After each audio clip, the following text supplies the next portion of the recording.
নমস্কার। কখনো কি এমন হয়েছে জীবনের পথে চলতে চলতে মনে হয়েছে পথটা যেন হঠাৎই ফুরিয়ে গেল, চারপাশের ভবিষ্যৎটা ঘন কুয়াশার মতো লাগছে? বিশ্বাস করুন, আপনার একার নয়, এই অনুভূতি আমাদের সবার। মহাযুদ্ধের সামনে দাঁড়িয়ে মহাবীর অর্জুনেরও ঠিক এমনটাই মনে হয়েছিল। আর তখন তার বন্ধু, তার পথপ্রদর্শক শ্রীকৃষ্ণ যে কথাগুলো বলেছিলেন, তা আজও আমাদের দিশেহারা মনের জন্য ধ্রুব তারার মতো কাজ করে।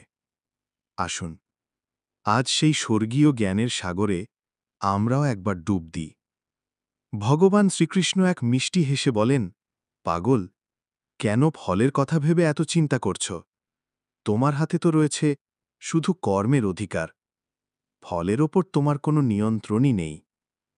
ফলের আশা তোমাকে হয় লোভী বানাবে, নয়তো দুঃখী করবে। তাই সব চিন্তা ছেড়ে দিয়ে শুধু ভালোবাসার সাথে নিজের কাজটুকু করে যাও। ফসল ফলানোর দায়িত্ব প্রকৃতির। তোমার কাজ হল আনন্দের সাথে কেবল বীজ বুনে যাওয়া। দেখবে, তখন আর কোনো কাজেই ক্লান্তি আসবে না। আমরা সামান্য কিছু হারালেই ভেঙে পড়ি, তাই না? শ্রীকৃষ্ণ বলেন, যা কিছু হারাবার তা তো হারাবেই, কারণ পরিবর্তনই এই জগতের একমাত্র সত্যি। যেটা আজ তোমার বলে আঁকড়ে ধরে আছো, সেটা গতকাল অন্য কারো ছিল, আর কাল অন্য কারো হয়ে যাবে। তোমার আমার বলে আসলে তো কিছুই নেই। আর মৃত্যু, সে তো কেবল এক দরজা দিয়ে ঢুকে আরেক দরজা দিয়ে বেরিয়ে যাওয়ার মতো। এই শরীরটা তো একটা পোশাক মাত্র। আত্মা তো অমর, অবিনশ্বর। তাকে কোনো তলোয়ার কাটতে পারে না, কোনো আগুন পোড়াতে পারে না। তাহলে বৃথা ভয় পেয়ে লাভ কি? বৃথা চিন্তা করে কি হবে?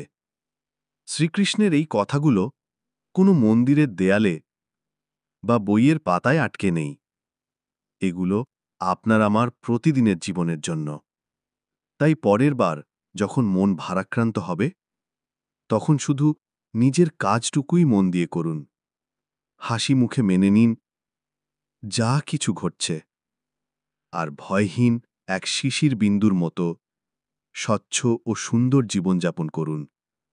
জয় শ্রীকৃষ্ণ।